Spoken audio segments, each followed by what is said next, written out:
Le taro et sa sauce jaune, un plat très prisé au Cameroun, réservé dans certaines provinces uniquement pour les cérémonies, les événements ou les fêtes de famille.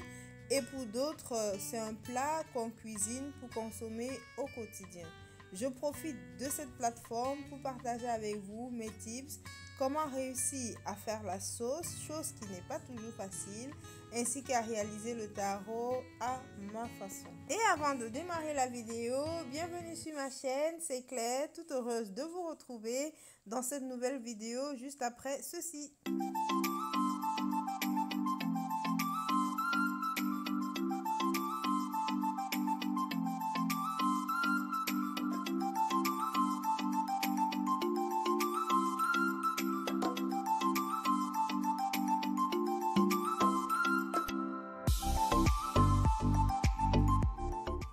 Avant de vous présenter les ingrédients nécessaires, pour la sauce ici, j'utilise un mixeur plongeant ou un mix-soupe.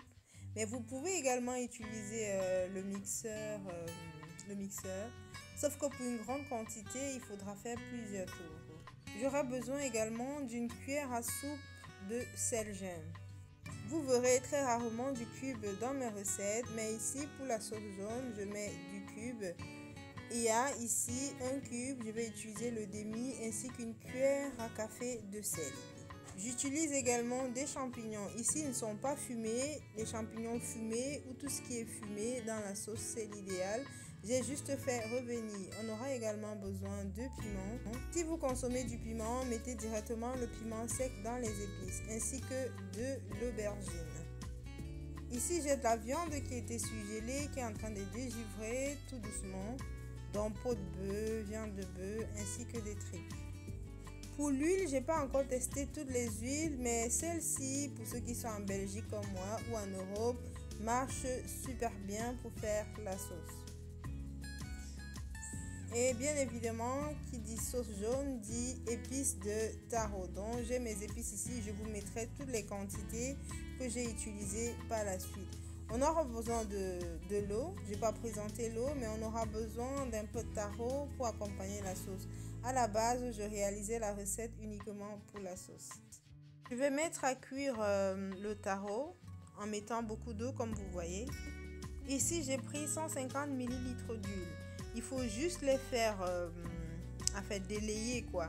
On n'a pas besoin que ce soit chaud, donc je vais déposer au feu pour délayer un peu. Et pour les 150 ml d'huile, j'aurai besoin de 700 ml d'eau. Et pour ça, je prends 3 cuillères à soupe bien pleines d'épices. Vous pouvez prendre même 2 cuillères. Si vous n'avez pas d'épices, ce serait tout aussi bon. Je rajoute le demi-cube ainsi que la cuillerée à café de sel.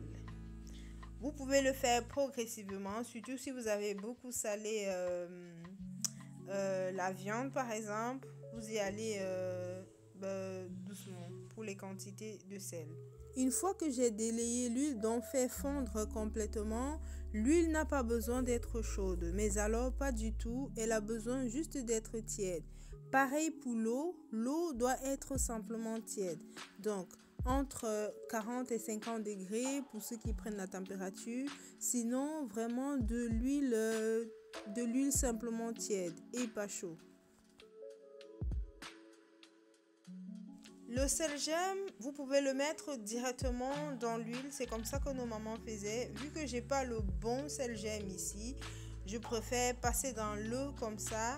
Ainsi, tout ce qui est sable ou tout ce qui sera caillou pourra rester en dessous et je ne mettrai que l'eau pour faire la sauce. Autre chose, vous voyez ici que j'utilise directement l'eau. Même si j'avais le jus des viandes que j'avais fait bouillir, j'aurais pas utilisé parce que pour faire la sauce, comme nos mamans le faisaient, on n'utilisait pas tout ce qui est salé parce que ça risquait de faire rater votre sauce. Si vous allez utiliser par exemple le jus des viandes, mettez-le après avoir mis l'eau et bien mixé. Ainsi, vous êtes sûr que votre sauce est déjà réussie. En rajoutant de l'eau salée, vous ne craignez rien. C'est pas ce sel jam que nos mamans utilisent pour les recettes. C'est généralement un sel jam qui est plus blanc que ça. Mais ici, j'utilise ce que j'ai et c'est ça que j'ai. Une fois tous les éléments mis ensemble, on va mixer. Avec le mixeur plongeant, comme je vous ai présenté au début, c'est go pour au moins 5 minutes, voire 10, jusqu'à ce qu'on ait bien la mousse. Ici, mon récipient est légèrement petit, donc je vous recommande de prendre un récipient vraiment en hauteur. Vous auriez beaucoup plus facile à travailler. Donc j'avais peur que ça se verse et tout, donc j'y allais à tout petit coup.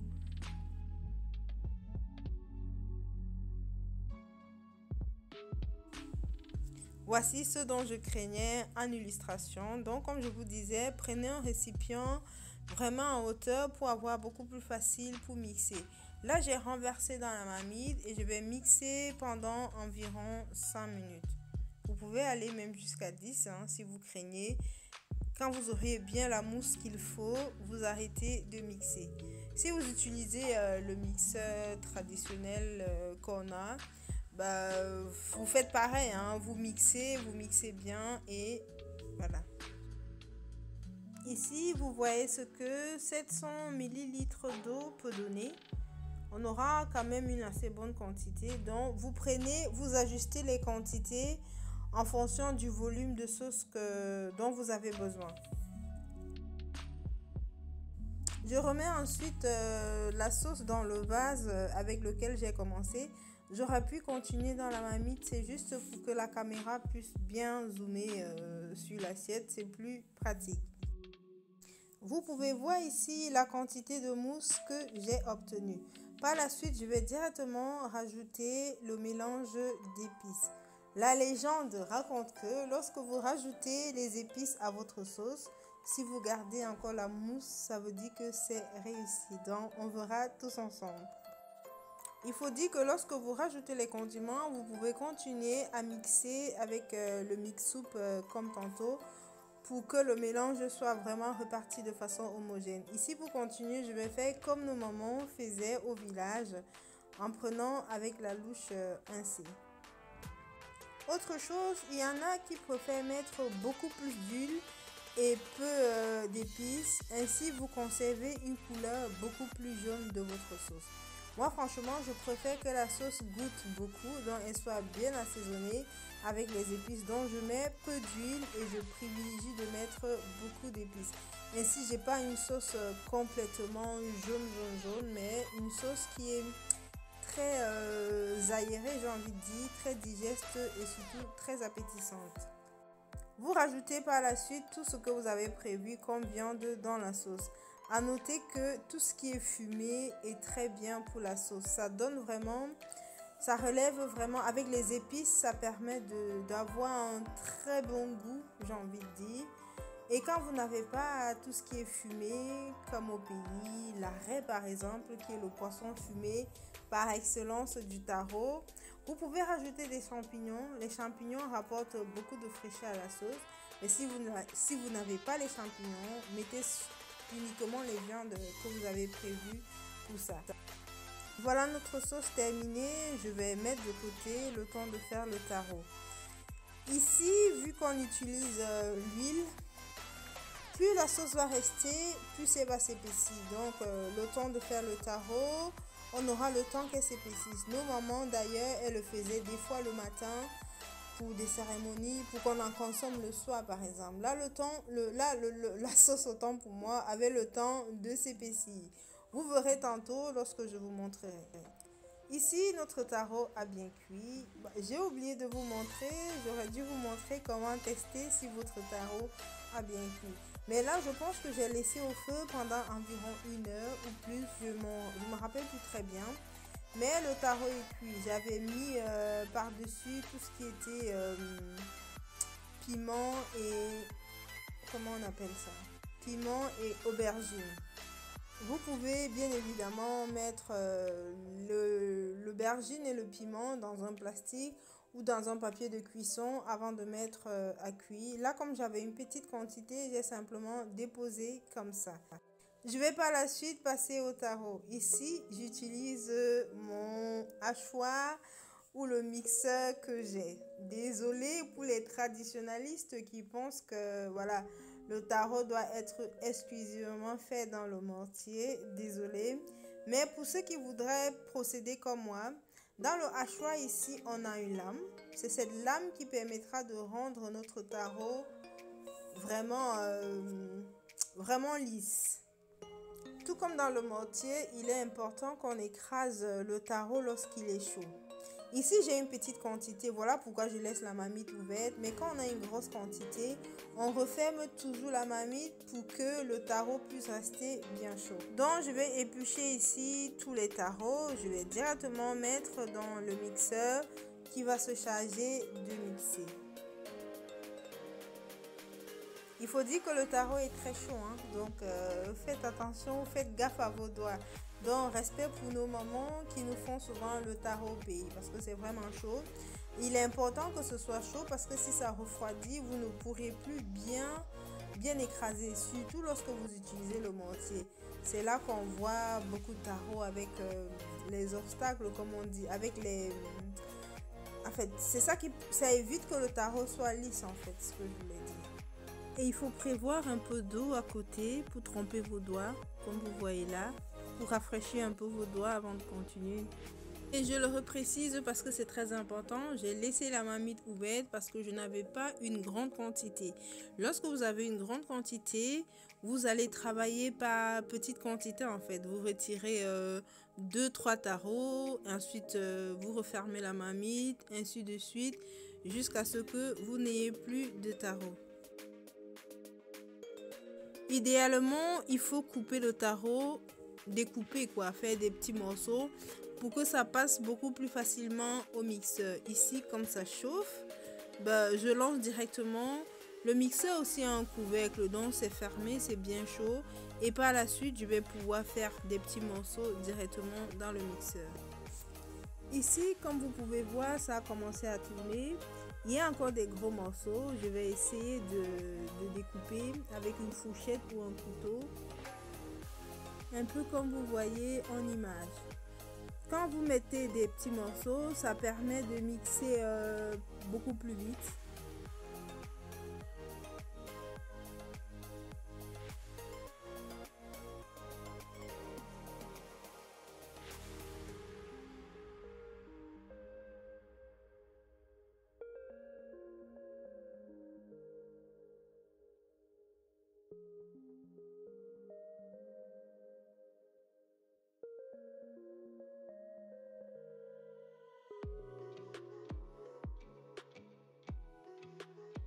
Je vais prendre un peu d'eau. Malheureusement, j'ai pas quantifié. Mais c'est vraiment pas une grande quantité en fait. C'est juste pour ramollir vraiment le tarot. Sinon, il sera très dur. Et comme vous pouvez voir là, après avoir ajouté l'eau, ça va vraiment beaucoup plus vite. Voilà ce qu'on obtient. Il est super lisse. Il est vraiment super lisse. Précision aussi, lorsque vous avez une grande quantité de tarot, lorsque vous faites comme ça, ensuite remettez le tarot tout ensemble, que ce soit dans un mortier si vous en avez ou dans un grand récipient, et par la suite vous mélangez le tout ensemble pour avoir une pâte vraiment homogène. Ici, malgré que j'ai une petite quantité, je vais quand même renverser dans mon mortier pour bien mélanger avant de servir. Ça ramène toujours une texture beaucoup plus différente que lorsqu'on sort directement du hachoir là ou du mixeur pour servir. Et vous pouvez voir de vous-même comment on a un tarot bien lisse, vraiment bien lisse, sans tache. Voilà pourquoi il faut bien mixer au préalable avant de renverser dans le mortier. Je n'ai pas toujours réalisé le tarot ainsi, mais depuis que j'ai découvert cette astuce, je suis plutôt accro. Le rendu est excellent. On aime bien les tarots qui n'ont pas de taches ou quoi. Moi, je ne garantis pas que je réussis toujours le tarot comme ça, mais avec cette méthode, c'est garanti à 100%. On revient à notre sauce une fois qu'on a terminé avec le tarot. J'avais laissé reposer environ 1 heure, voire plus. Et vous verrez ici avec moi comment la texture a changé. précédemment, comme je vous l'avais dit, ça va commencer à s'épaissir.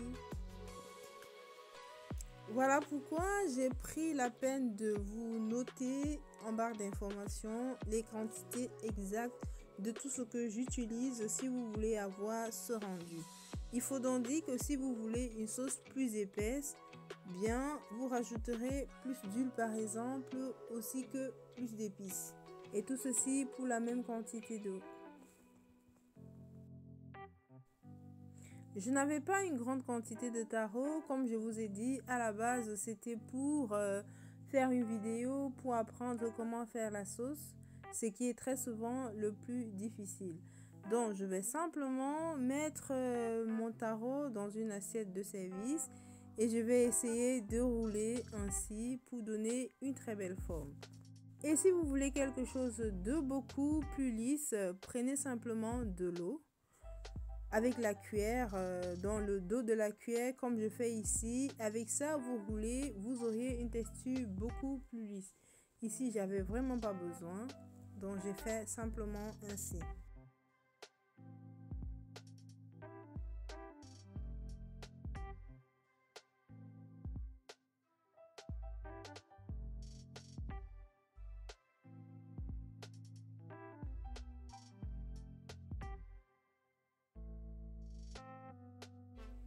Et par la suite, je vais tout simplement disposer sur le taro le piment ainsi que l'aubergine.